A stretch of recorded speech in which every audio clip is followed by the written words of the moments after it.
सास बहू का प्यार। ओ मेरी प्यारी बहू, जरा मेरे हाथों में मेहंदी तो लगा दे, कल एक शादी में जाना है। अभी आई माँ जी।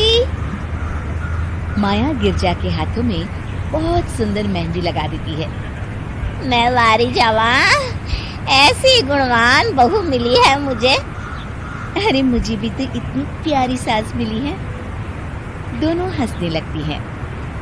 ये बात उनकी पड़ोसन कमला सुन लेती है। बढ़िया ही गुणवान बहू और प्यारी सास, सब नाटक है नाटक। कमला स्वभाव से बहुत तेज होती है। उसकी अपनी बहू से बिल्कुल नहीं बनती, इसीलिए वो गिरजा से जलती है। अगले दिन मंदिर में, अरे गिरजा बहन, आज शाम मंदिर में कीर्तन का प्रोग्राम है, आप आएंगी ना? हाँ हाँ जरूर। वही तो, कम से कम इसी बहाने इन बहुओं से छुटकारा तो मिलेगा। कैसी बातें कर रही हो कमला, मेरी बहू तो साथ आएगी। अरे माया कितने अच्छे भजन गाती है, तुमने नहीं सुना? हाँ हाँ, ठीक ही गाती है। मैं तो रोज शाम को माया से भजन सुन के ही सोती हूँ। हाँ हाँ, अब मैं चलती हूँ, मुझे देर हो रही है। शाम को मंदिर में, वाह माया बिटिया, आज तुम्हारा भजन सुन के तो मन खुश हो गया। धन्यवाद पंडित जी। माँ जी चाहती थी कि मैं आऊँ, इसीलिए मुझे आज यहाँ गाने का मौका मिला। भाई धन्य हो गिरजा, इतनी प्यारी बहू मिली है तुम्हें। सो तो है पंडित जी। कमला दूर खड़ी सब सुन रही होती है। इनका प्यार तो अब मैं निकालती हूँ। अगले दिन कमला छत से माया को आवाज लगाती है। अरे माया, जी बुआ जी। जरा इधर तो आना, कुछ बताना है। अभी आई बुआ जी। क्या हुआ? माया कमला के पास जाती है। पता है, कल सुबह गिरजा मंदिर में कह रही थी कि उसकी किस्मत फूट गई जो उसे तेरे जैसी बहू मिली। अच्छा बुआ जी, किसी बात पर गुस्से में कह दिया होगा। आप तो जानती हैं माँ जी मुझे कितना प्यार करती हैं। अरे वो चाहती ही नहीं थी कि तू मंदिर में आए, वो तो मेरे बहुत कहने पर तुझे लेकर आई। दरअसल बुआ जी, घर पर बहुत काम रहता है ना, इसलिए माँ जी ने सोचा होगा मैं थक जाऊंगी। देखिए ना, कल हम मंदिर से देर रात घर आए तो उन्होंने कोई काम मुझे अकेले नहीं करने दिया। खाना उन्होंने खुद बनाया। अरे ये कलमुही तो अपनी सास की बुराई करने को तैयार ही नहीं। और कुछ बुआ जी? है? नहीं नहीं, और कुछ नहीं, अब तो जा यहाँ से।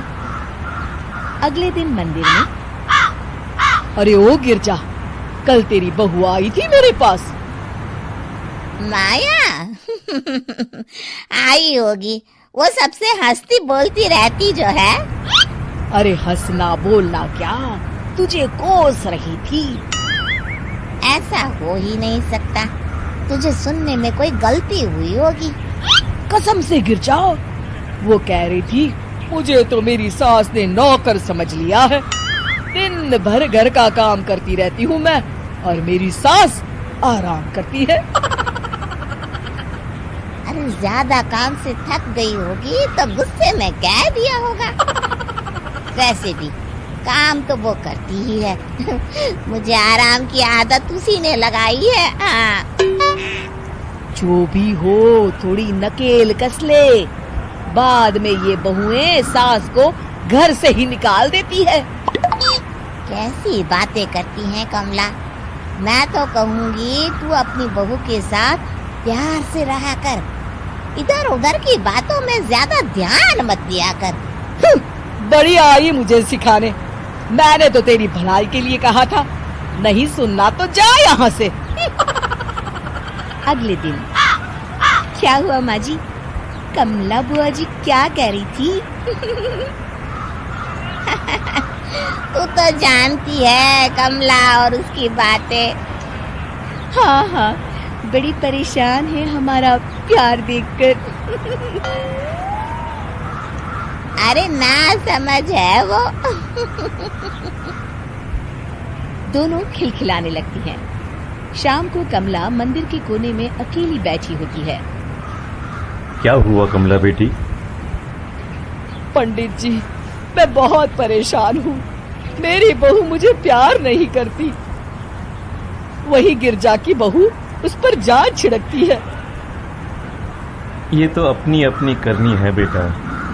गिरजा की बहू ही नहीं, गिरजा खुद भी तो अपनी बहू को जान से ज्यादा चाहती है ना। सो तो है। बस बिटिया, इसी में सारा भेद छुपा है। प्यार दो तो प्यार मिलेगा ही। और कभी आपस में मन मुटाव हो भी जाए तो उस बात को भुला दो। गलतियां तो हम सबसे होती हैं, आखिर हम सब इंसान ही है ना। ये तो आप सही कह रहे हैं पंडित जी। अब जाओ और दूसरों की बगिया में आग लगाने की जगह अपने बगीचे के पौधों को सींचो। जी पंडित जी। शिक्षा: दूसरों को अच्छा देख उनसे ईर्ष्या करने की जगह खुद को अच्छा बनाने का प्रयास करें।